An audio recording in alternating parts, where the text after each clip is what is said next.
condición humana nuevos aspectos, como por ejemplo, aumentan los niveles de estrés, de ansiedad, por lo tanto de agresividad y de intolerancia.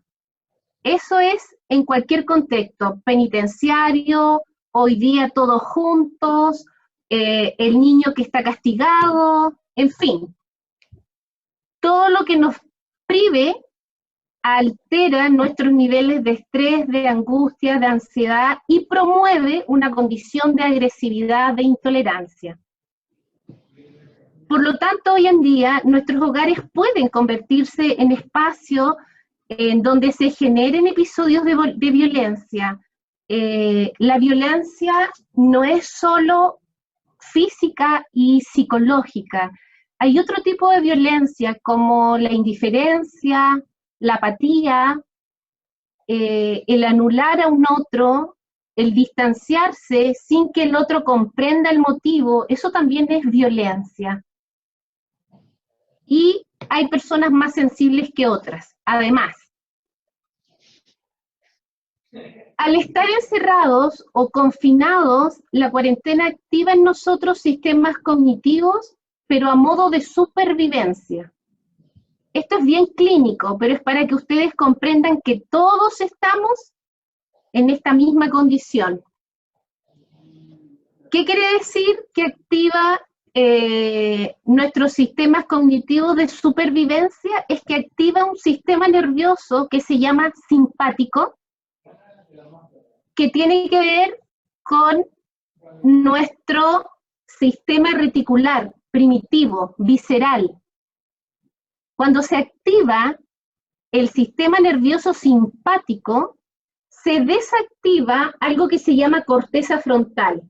Se dice que las personas están frontalizadas. Y cuando las personas estamos frontalizadas o se desactiva nuestra corteza prefrontal, nosotros tenemos, se activa nuestro sistema nervioso autónomo, las personas no se mueven en un polo racional, dejamos de evaluar, dejamos de tener la posibilidad de tomar buenas decisiones, actuamos más bien instintivamente. Todo esto que nos pasa es biología pura.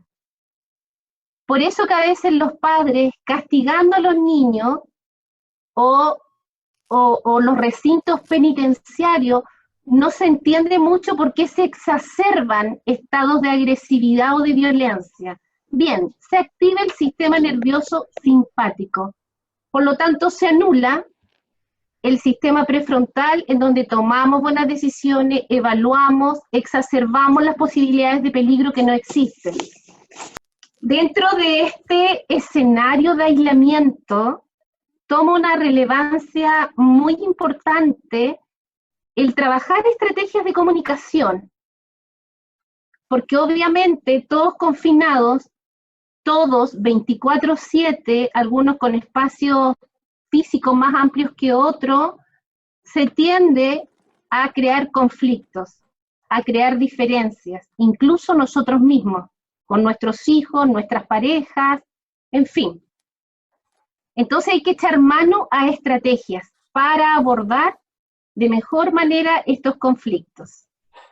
A ver, lo importante de esto es que partamos tomando conciencia que estamos en una situación distinta, que no se va a resolver de forma inmediata y por lo tanto tenemos que cederle espacio al diálogo y a la contención. Porque es triste que seamos nosotros quienes estemos generando caos dentro de nuestro hogar y con las personas que más amamos.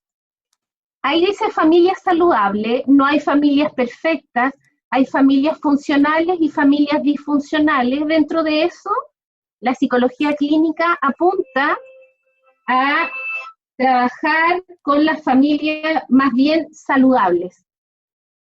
Y vamos a ver cuáles son los requisitos de una familia medianamente saludable. No las hay perfectas, insisto en eso. A ver, hay una palabra que tiene que ver, o que está mucho de moda, que es la resiliencia. Me imagino que muchos la han escuchado, ¿cierto? Me tienen que asentir con su... Ya, la resiliencia es la capacidad de una familia para recuperarse de circunstancias adversas y salir de ellas, ¿cierto? Fortalecida, con mayores recursos para afrontar dificultades de la vida. La palabra resiliencia es usada mucho en la línea psicológica, pero tiene un origen en la ciencia ecológica.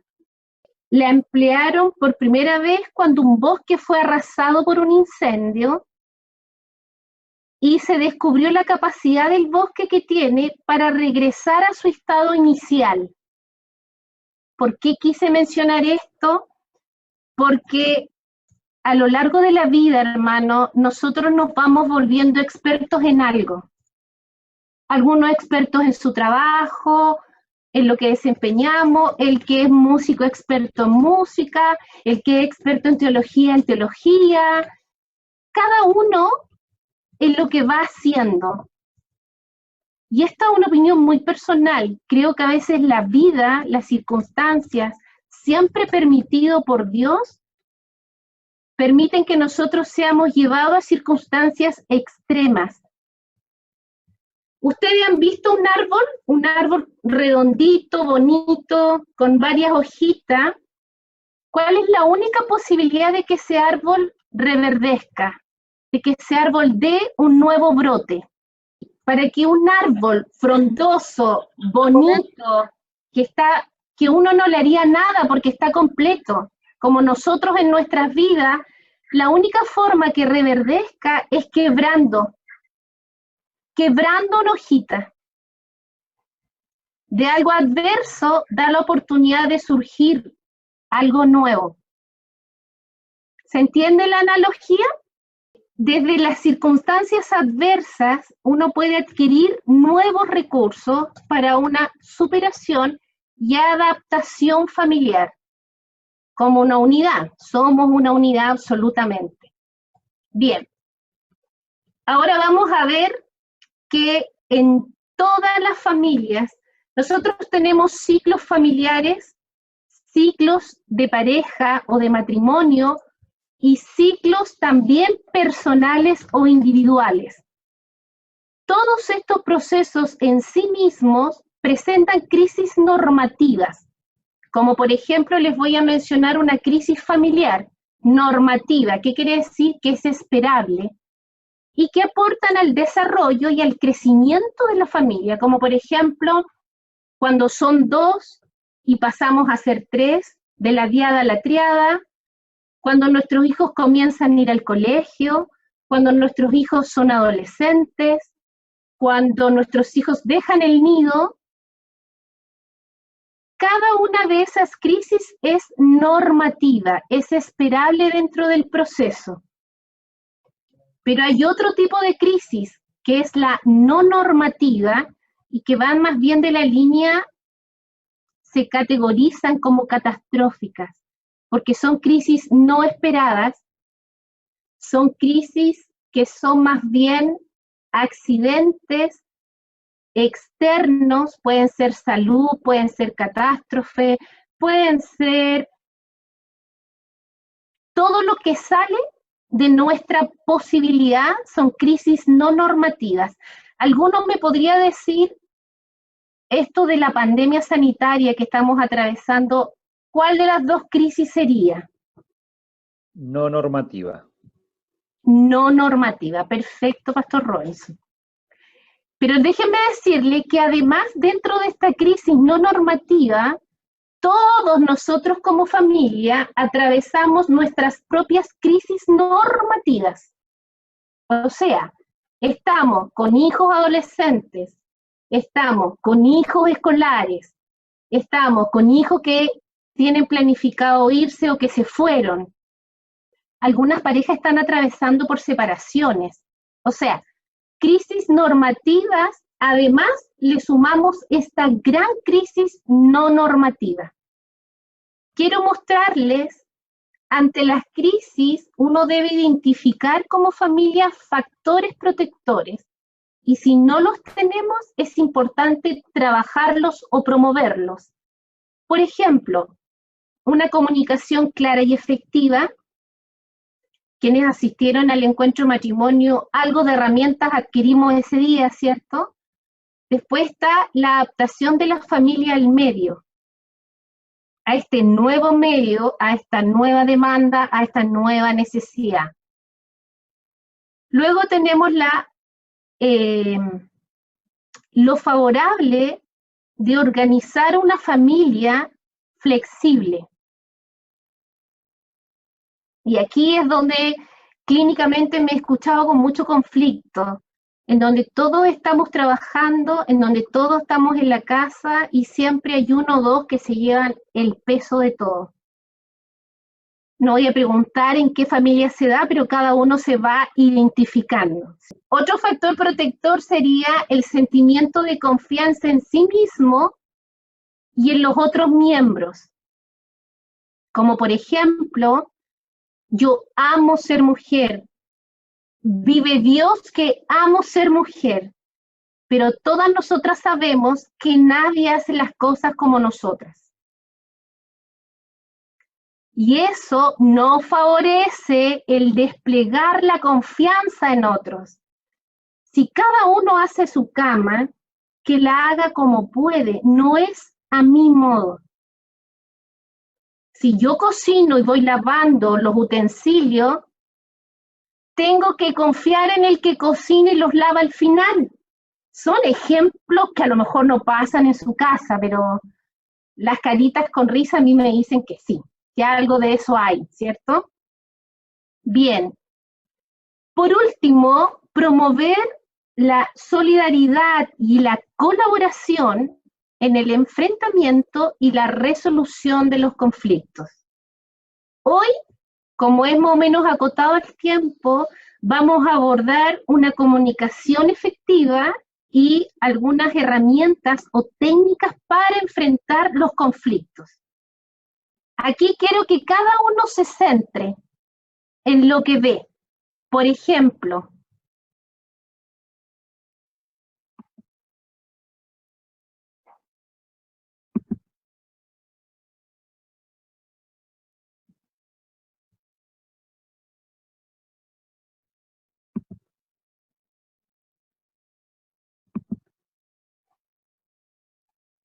bien, ¿alguno quiere decir qué vio primero? Eso es lo que quiero que comenten. ¿Qué vieron primero? Arriba una pareja de abuelitos, pero también en la cara del abuelito hay una persona tocando guitarra. Y en la cara de la abuelita también hay alguien. A ver, aquí es bien particular. Cada uno lo que ve es muy válido, porque estamos viendo que las percepciones son distintas. ¿Quién quiere comentar otra cosa que ve? En la rana se ve un caballo también. Muy bien.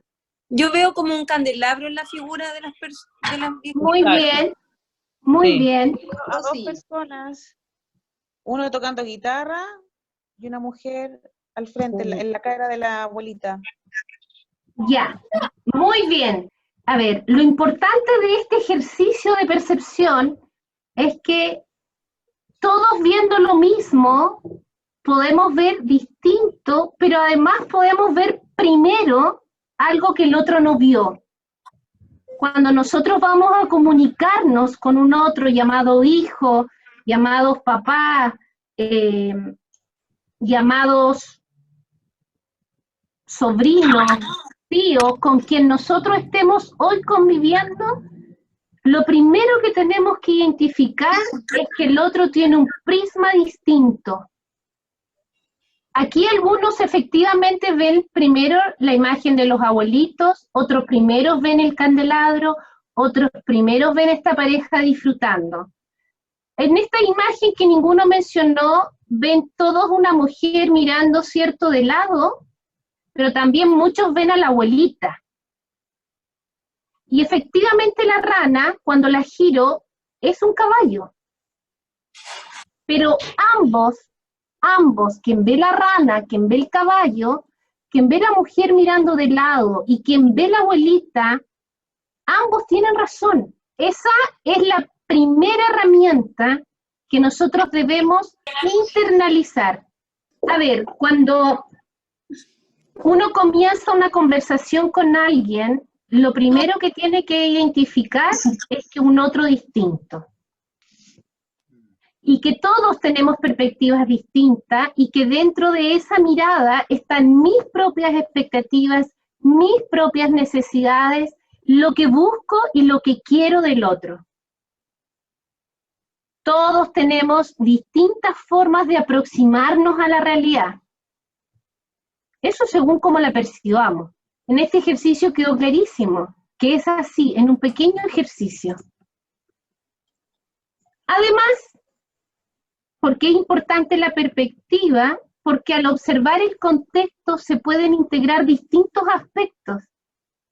Y cuando yo logro ver que el otro ve distinto, se comprende de mejor forma al otro. Por ejemplo, aquí, dependiendo, ¿cierto?, de donde veas las cosas, la percepción de la realidad puede ser distinta. ¿Qué ve este? 4, tiene razón. ¿Qué ve este otro personaje? 3. También tiene razón.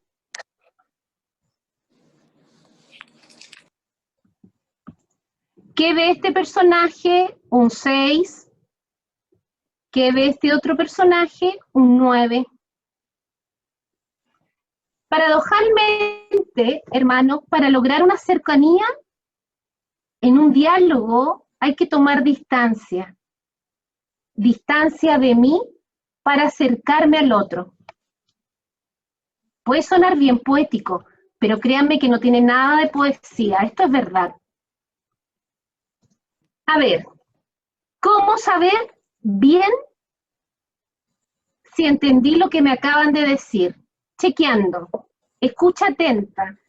Cuando en la clínica se habla de escucha atenta,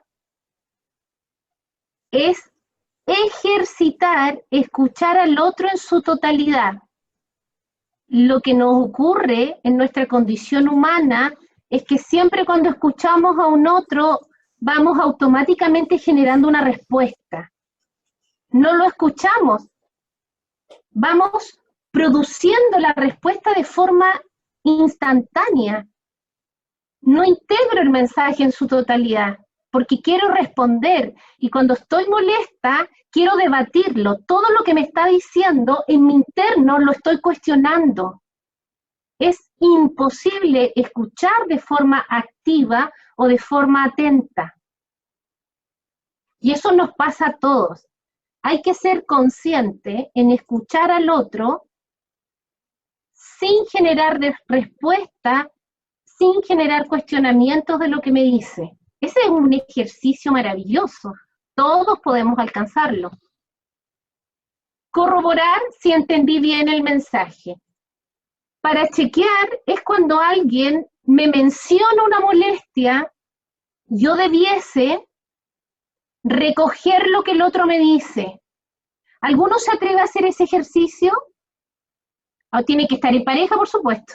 Ahí veo una pareja que se está postulando, el pastor Alberto con Jimenita. Sí, Pastor, aquí estamos. Jimenita, Aquí. ¿hay algo que tú le quieras decir al pastor respecto de, no a una queja, pero algo que pudiesen cambiar? No tan profundo ni tan íntimo, es un ejercicio de una charla. Ya, que no deje cosas sucias por cualquier lado. Ya, me podría decir, ya, eso, mírelo, tú le podrías decir, Alberto, dígaselo. Por 10ª vez en el día, no deje cosas sucias. Bien, Jimenita, ¿por qué le pides eso? ¿Qué te pasa a ti cuando él deja cosas sucias? ¿Qué me pasa? No, tampoco me molesta tanto, pero las dejo ahí eternamente. Ya. Pastor, parafrasee lo que acaba de decir su esposa. Lo que tú me dices que soy desordenado y que ando dejando las tazas los vasos por cualquier lado en la casa y eso te molesta? Perfecto, un ejercicio perfecto. Eso es chequear. Escuché lo que el otro me dijo, lo recepcioné y lo corroboré. Corroboré el mensaje en primera persona. No hay mala interpretación de nada, ni se tergiversó el mensaje. Porque además que la Jimenita aprobó. Eso fue lo que ella quiso decir. Después que yo escucho atentamente, ¿qué quiere decir? Partir pensando que el otro puede tener razón desde su perspectiva. Escucho atentamente sin ir generando una respuesta antes de terminar de escuchar al otro.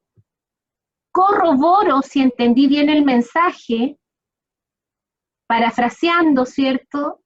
Y luego de eso expongo mi punto de vista sin invalidar al otro.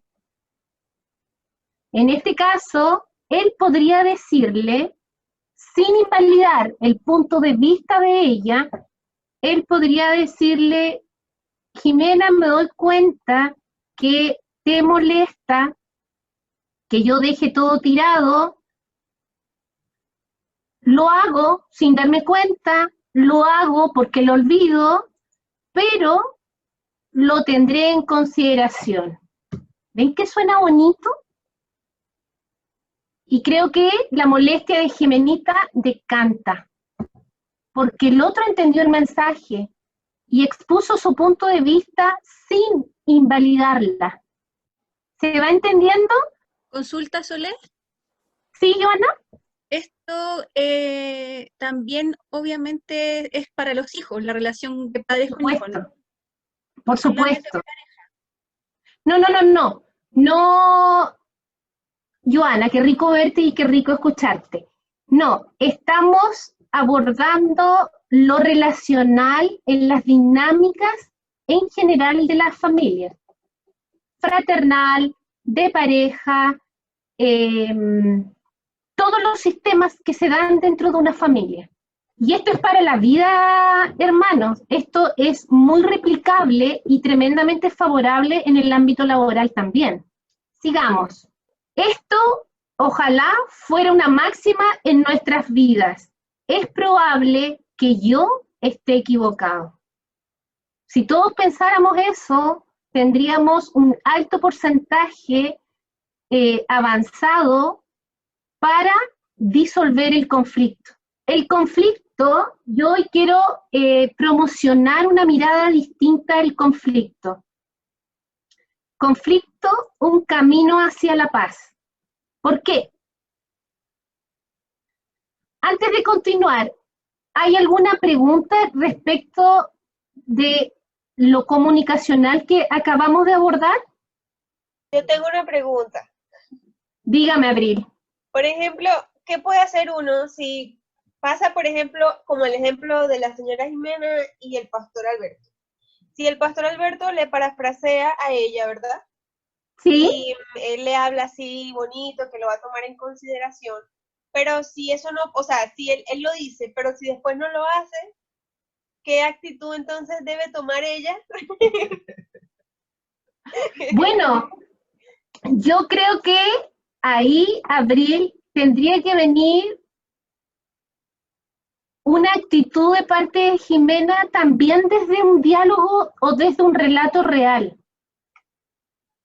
Por ejemplo, el pastor volvió a dejar algo tirado, que lo olvidó. Creo que lo primero que uno debe hacer es que ella integre la razón o del motivo que él expuso, del por qué lo hace. Él dijo, ojo que esto es hipotético, porque el pastor no respondió, yo respondí por él. El pastor dijo que se le olvidaba, que para él no era tan importante y que su intención no era molestarla. Entonces, cuando Jimenita vaya nuevamente a decirle al pastor, ella le puede decir, primero, recoger, Alberto, cuando te mencioné lo que me molestabas, te comprometiste a intentar hacer un cambio, porque ojo que el pastor nos dijo que iba a cambiar, Dijo que iba a intentarlo. Porque aquí lo que quiero que ustedes se focalicen es lo que dije delante. No tiene por qué ser a mi modo. Y eso sé que a nosotras, a mis congéneres, nos cuesta un montón. Porque somos complejas desde el día del parto, esa es la verdad. Entonces, ¿qué es lo que ella le va a recordar? La intención del compromiso que él asumió. Algo que a él no le va a generar molestia ni desconocimiento porque van a ser sus palabras. Pero también tiene que haber una comprensión de la otra parte. ¿Por qué vuelve a hacer lo mismo? ¿Se entiende, Abril? Sí, o- lo entendí perfectamente. Ya, Y tiene toda muy la bien. razón. Qué bueno. Porque tiene que ver con tratar de solucionar o llevar de mejor forma el diálogo. Estamos en un proceso de confinamiento que dificulta todo, Abril, todo. Continuemos.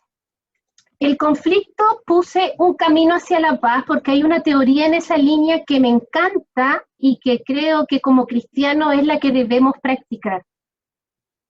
Dice, los conflictos aparecen siempre como una constante en nuestra vida, en nuestra condición humana, desde siempre.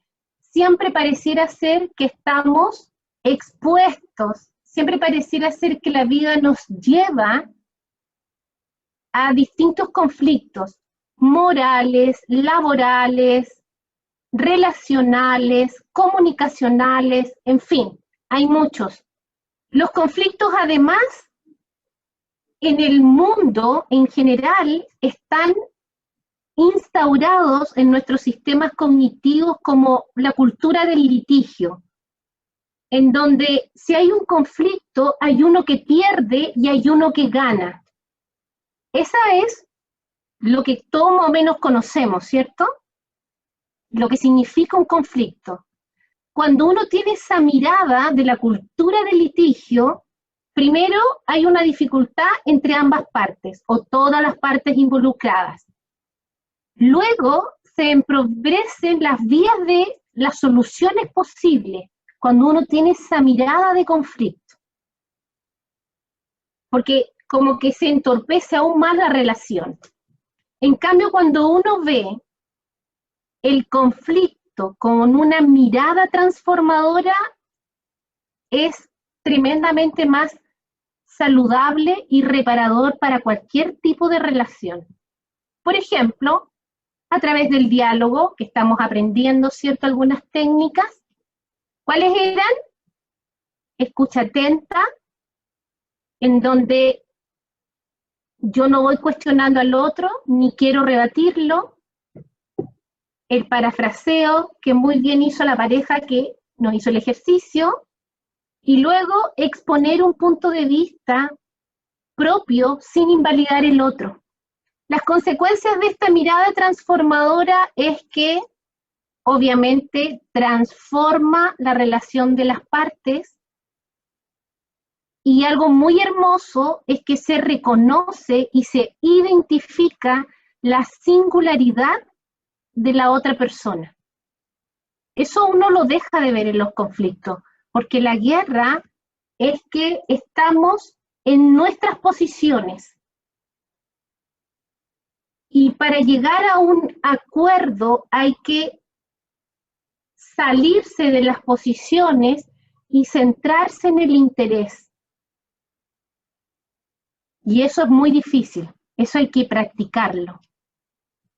Bien, aquí quiero que cada uno vaya identificándose dónde está y me vaya diciendo, hay estilos de abordar los conflictos. Está el estilo de los que se imponen. Poner énfasis, dice, ¿cierto?, en sus propias metas y no en la de los otros. Veo risas, yo no voy a decir nada porque me imagino que ya hay algunos que se identificaron. Y me parece bien, porque después les voy a decir por qué es importante que cada uno nos identifiquemos. Hay algunos que se imponen en sus propias metas, dejan de ver las de los otros.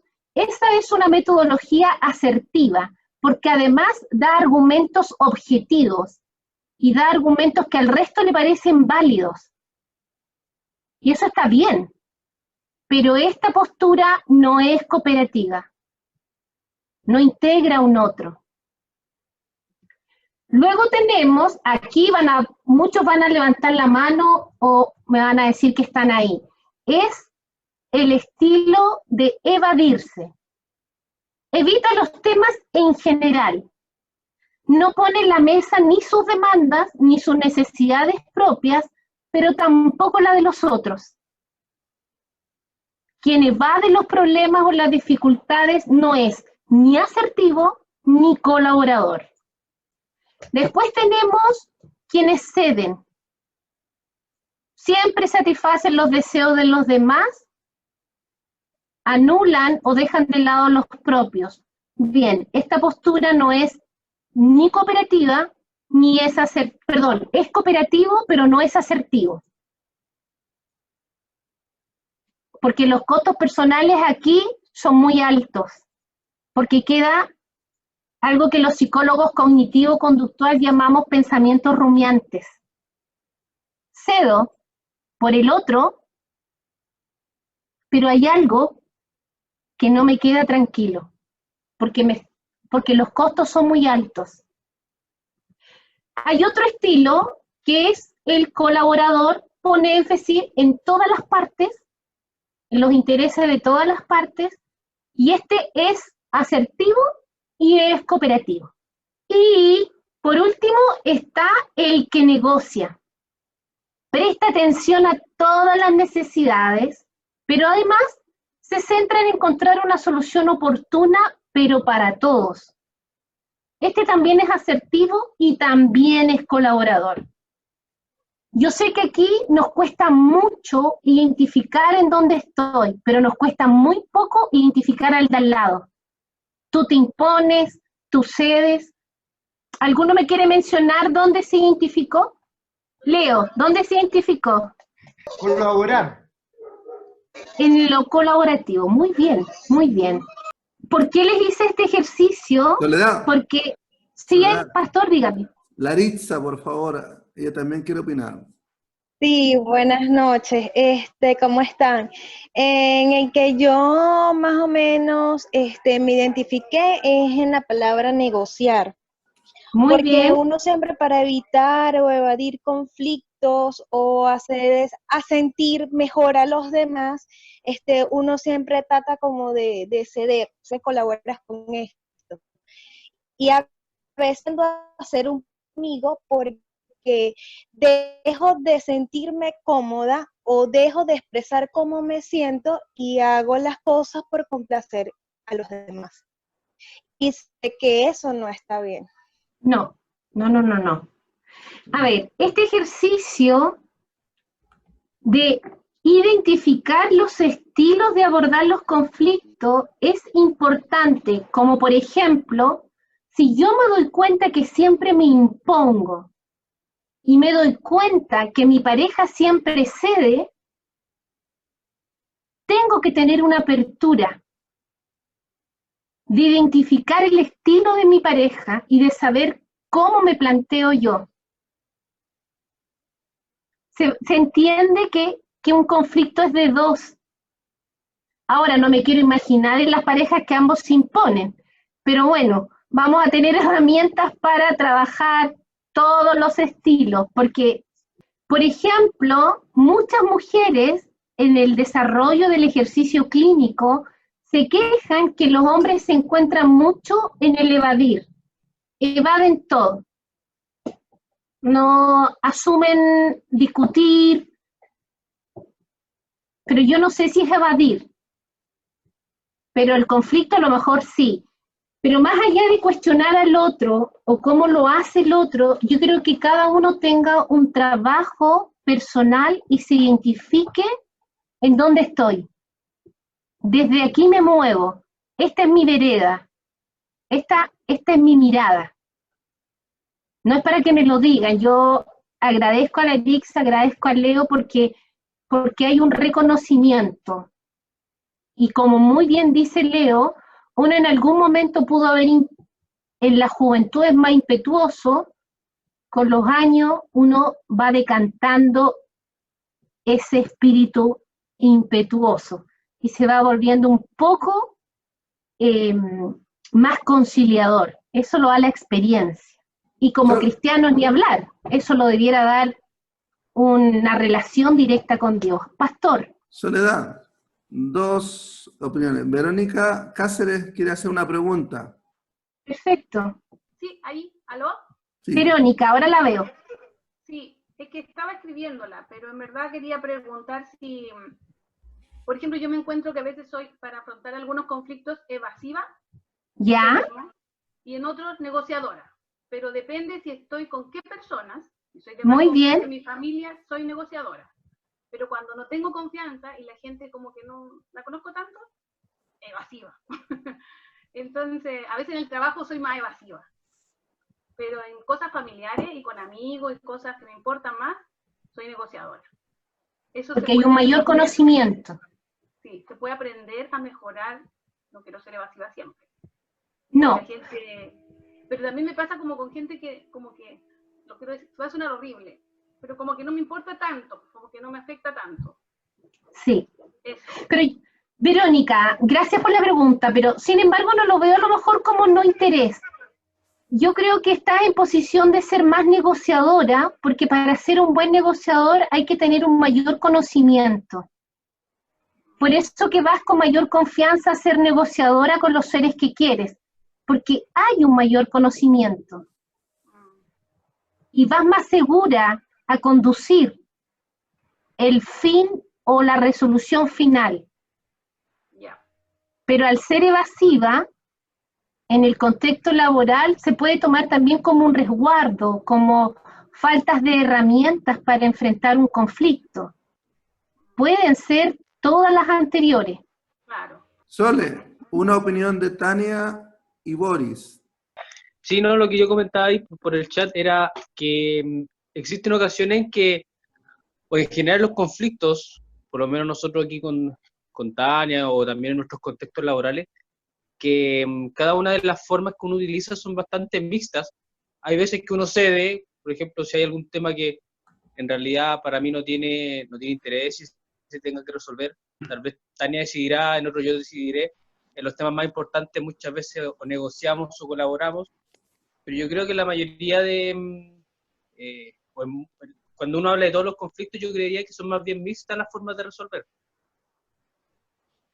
Sí. De los diferentes estilos. Me refiero al estilo que uno utilice, no necesariamente puede haber uno más marcado que otro, sino que va a depender de la importancia del conflicto. En los diferentes contextos, dices tú, Boris. Claro, exacto. Y estoy totalmente de acuerdo. Ahora, Boris, te felicito. Perdiendo también se gana. Muchas veces hay guerras que no califican y es mejor abstenerse. Ahora, este taller apunta principalmente a lo relacional dentro del contexto familiar, con los hijos, con las parejas, con quienes estamos hoy en confinamiento. Ahí es donde me gustaría que ustedes identificaran el estilo de abordar el conflicto, porque eso es lo que queremos sanear. No sé si respondo a tu pregunta, Boris. Sí, totalmente. Ya, perfecto. Hay una teoría o una línea que habla de una forma pacífica de resolver el conflicto, y es la teoría de las 3 PS, ¿cierto? Que ¿por qué la elegí? Porque está descrita como la teoría más bien en donde promueve el camino de la paz, que fue como el título que elegimos arriba, que son las 3 P: persona, proceso, problema. Cuando nosotros entramos en un conflicto, tomamos esta herramienta, ¿cierto?, de una comunicación asertiva, pero al entrar en el conflicto es importante identificar quién está en este conflicto. ¿Es con mi esposo? ¿Es con mi hijo mayor? Porque por lo general, cuando alguien se molesta en estas dinámicas de confinamiento, estamos molestos con todos.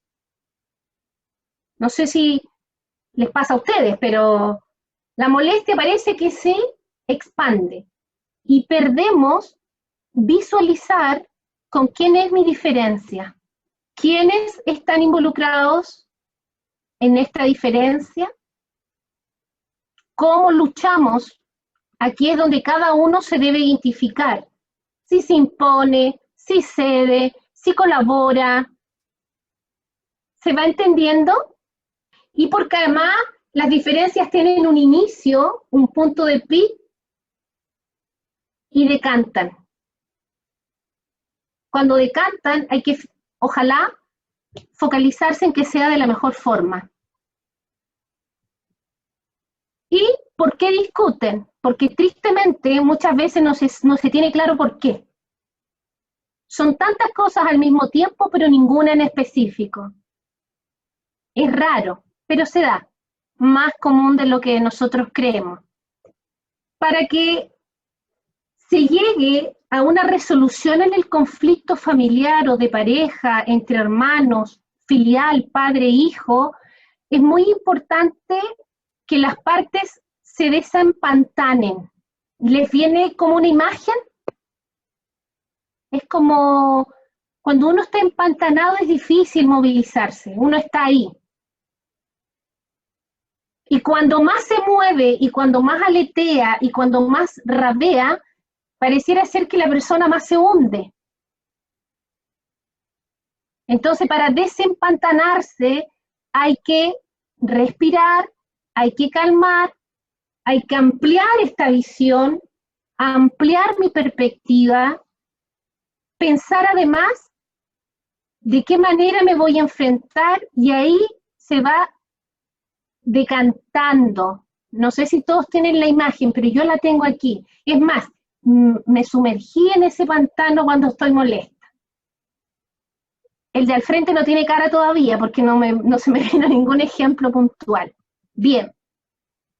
Hay técnicas para ir en este camino de la paz, ¿cierto? Yo ahí estoy apuntando. Hay un modo afirmativo que tiene que ver con el chequeo, que lo hizo muy bien el matrimonio, el pastor Alberto con Jimenita, ¿cierto? Después está algo que se llama legitimación. Decir las cosas buenas que tiene. Muy bien, ¿quién lo dijo? Cristina. Cristina, muy bien. Por ejemplo, pastor, yo no lo quiero molestar, pero vamos a seguir con el ejemplo de usted.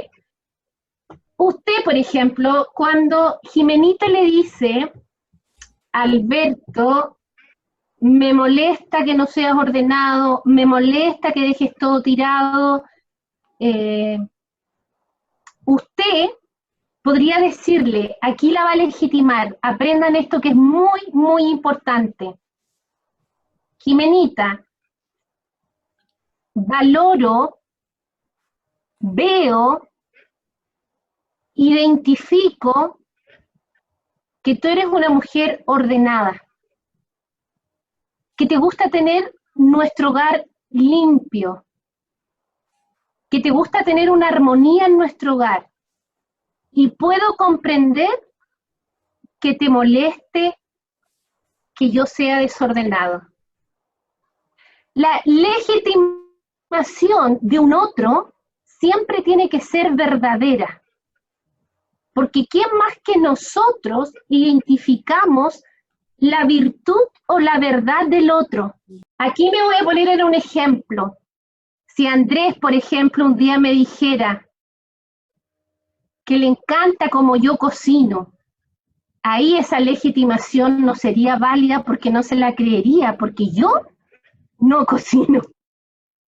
La legitimación siempre tiene que identificar la molestia del otro y que logro entender la molestia de Jimena, de mi desorden, porque ella promueve el orden, porque a ella le gusta una casa ordenada. Pastor, usted me hace con sus deditos así, pero ¿alguna vez la ha legitimizado? Que lo diga ella, que lo diga ella. Sí, siempre. Sí. Muy bien, perfecto. Para todos los asistentes a esta charla, aquí no hay nada preparado. Esto de verdad que es espontáneo. Bien, o sea, chequeo lo que me dice con el parafraseo. Me van siguiendo, ¿cierto? Estas son las técnicas que uno le enseña a los pacientes, a las empresas. Toda intervención de resolución de conflictos son las técnicas que ustedes están aprendiendo hoy. Chequeo desde el parafraseo, hago un resumen de lo que el otro me dijo, y el otro me tiene que validar. Sí, eso te quise decir. Bien. Después que yo parafraseo, yo legitimo al otro. Desde la comprensión del por qué me está diciendo lo que me está diciendo. Por ejemplo, cuando alguien quiere hablar de un tema ingrato y uno se ha estado evadiendo, no quiere abordarlo, no tiene ánimo, no da. Bien, el otro a uno lo espera. Y el otro a uno le menciona que quiere hablar del tema. Uno, ¿cómo lo podría legitimar? Decirle, por ejemplo, valoro y puedo ver que el hecho que me hayas esperado, que estés aquí, me demuestra que hay un interés, hay una intención de sanear esta situación. Qué bonito es legitimar al otro, en vez de decirle, ya de nuevo con el mismo cuento, ya de nuevo quieres hablar de lo mismo, ya de nuevo quieres abordar. Suena distinto, pero además no es que suene, genera un impacto en el otro distinto. Y un impacto favorable. Y cuando yo chequeo, cuando yo realizo un reconocimiento verdadero del otro, recién ahí planteo mi propia mirada, nunca invalidando la mirada del otro. Después de todo este modo afirmativo, viene un modo interrogativo, que es donde yo puedo esclarecer, y es donde yo puedo hacer un cambio en el otro, y eso se da de dos formas, con las preguntas transformadoras, que son las preguntas reflexivas y las preguntas circulares. Nunca, hermano, usted pregunte algo para solucionar con preguntas cerradas, en donde el otro me pueda decir sí o no, porque hasta ahí llegamos. ¿Estás molesto? Sí. Me encantaría, te agradecería. ¿Te parece si me compartes qué es lo que te tiene molesta? ¿Qué es lo que te tiene molesto? Ahí da una apertura al diálogo. Es como cuando nosotros queremos entablar una conversación con nuestros hijos. ¿Cómo te fue en el colegio? Bien. ¿Qué fue lo mejor que te ocurrió hoy en el colegio? ¿Hubo algo desagradable? ¿Quisieras compartírmelo? Suena distinto. Es una invitación a una apertura de un diálogo. Las preguntas reflexivas son transformadoras porque no permiten una respuesta automática. No, nos invitan a un proceso interno, como por ejemplo, las preguntas reflexivas siempre van orientadas hacia un futuro. Jimenita, ¿cambiaría en algo que yo fuese más ordenado, que no dejara todo tirado? Esa es una pregunta reflexiva. Y que el otro tiene que hacer un trabajo interno para responder. Y también están las preguntas circulares, hermano. Las preguntas circulares es la siguiente. Jimenita, y aquí quiero que me la respondas. Jimenita, ¿por qué crees tú que Alberto deja todo tirado? No respondas aquí desde ti, tú tienes que responder en los zapatos de él. Pero trata de responderme, Jimenita. Yo creo que no es maldad, no se da cuenta simplemente. Y al tú responderte eso, ¿decanta la molestia? Porque hay una comprensión. Sí.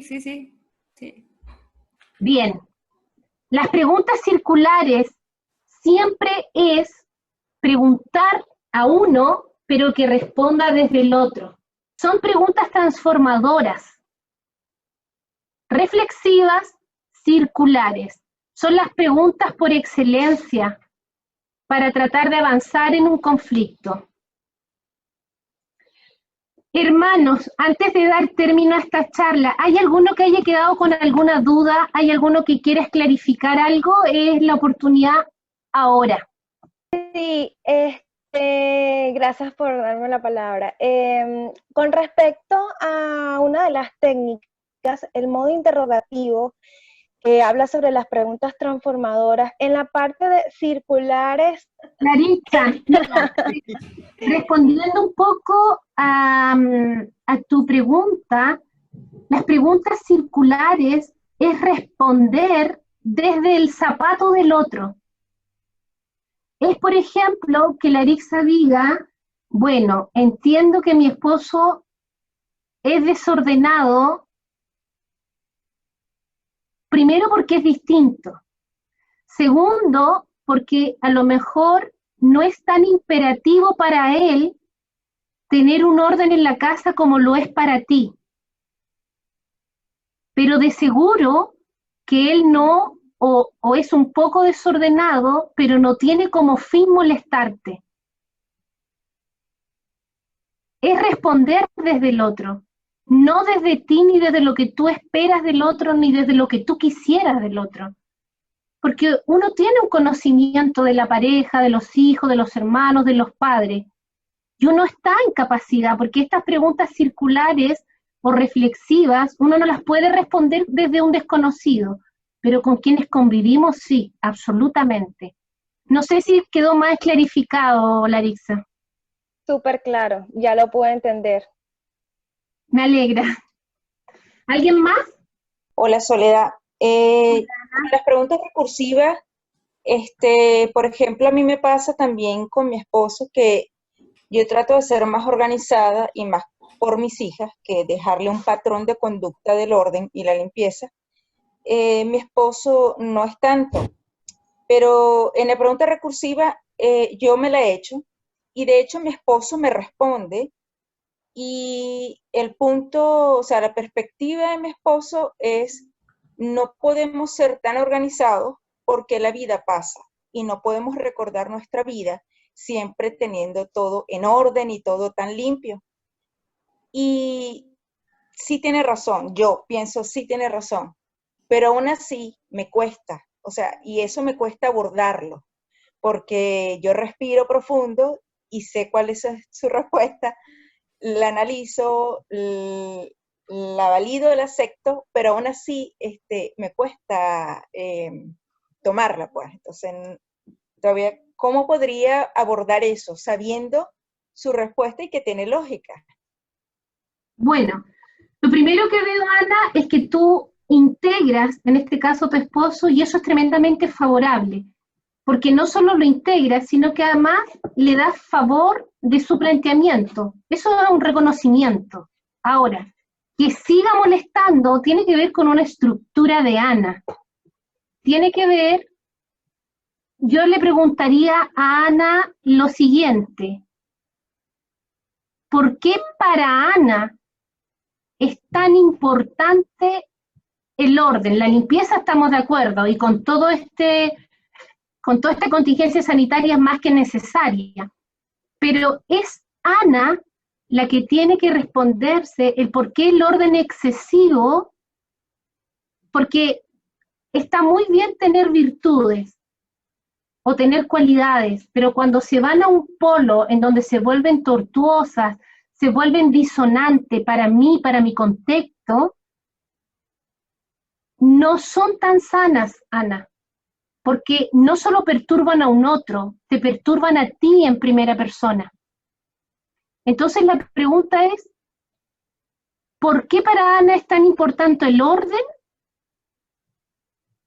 ¿O por qué Ana no puede permitir un poco de desorden? No es para que me lo respondas, Ana, no te preocupes. Son preguntas que te puedes hacer a ti misma y responderte. Porque no la va a responder un otro, ni el marido, ni los hijos. Ana me podría decir, es una herencia, Soledad, fui criada bajo esta estructura, muy bien, ahí tienes una respuesta, porque el orden me da cierta tranquilidad mental, ahí tienes otra respuesta, y así podrían haber muchas. Es más bien un trabajo personal, sobre todo si hay un reconocimiento en lo que el marido te dice tiene sentido y tiene de verdad. Porque si me hubieras dicho que a él no le gusta la limpieza, ese es otro tema, pero no, es el orden. Y hay que separar ambas cosas. ¿Cómo te fue con ese proceso? ¿Cómo lidió Ana con el desorden cuando los niños eran más pequeños? No sé si te respondí un poco la pregunta. Sí, sí, en efecto, sí. Bien. Para finalizar, quería compartirles, hermanos, que si bien nosotros pasamos lo mismo que pasa todo el mundo hoy en esta contingencia sanitaria, dificultades que pasan todos, en nuestra humanidad tenemos fortalezas, debilidades, temores, pero hay algo que nosotros tenemos y que el mundo que no es cristiano no tiene, y eso es la esperanza de un mañana, porque si hay algo que agudiza este cuadro, es que cuando a mí me dicen, Sole, son 3 días, aguántate 3 días, yo los cuento, digo 1, 2, 3. Cuando me dicen, es una semana, no es tanto, cuento, ¿cierto? Lo que agudiza todo esto es que sabemos que hubo más o menos un inicio, pero no tenemos una fecha de término. No tenemos cuántos días contar ni cuánto tiempo. Pero la palabra de Dios dice, Romanos 15:13. ¿Alguien la quiere leer? Yo la puedo leer. Muy bien, Abril. Romanos 15:13. Que el Dios de la esperanza los llene de toda alegría y paz a ustedes que creen en Él, para que rebosen de esperanza por el poder del Espíritu Santo. Encontré este versículo precioso porque ni siquiera es por nosotros ni por nuestros méritos, es por el poder del Espíritu Santo que nosotros podemos tener una esperanza distinta. Antes de finalizar esta charla, este taller, quiero agradecerles, creo que tuvo una linda participación, espero haberles entregado algunas herramientas efectivas y que favorezcan una mejor relación. Soledad, muchísimas gracias, Dios la bendiga grandemente. Si me permite, solo decir lo siguiente, cualquier persona que es parte de esta charla, y si tiene necesidad de oración, no falla en llamar a los diáconos, diaconisas, ancianos o pastores de Huechuraba, si usted es parte de Huechuraba, a Pastor Robinson y su equipo, o también al equipo de las Condes. No queremos que nadie se siente solo, que todos entiendan que nosotros estamos aquí para orar, para hablar con ustedes y si necesita oración. Entonces, recuerda eso, hay personas para estar a su lado en oración, y si es algo más serio, usted avísenos y nosotros vamos a buscar ayuda.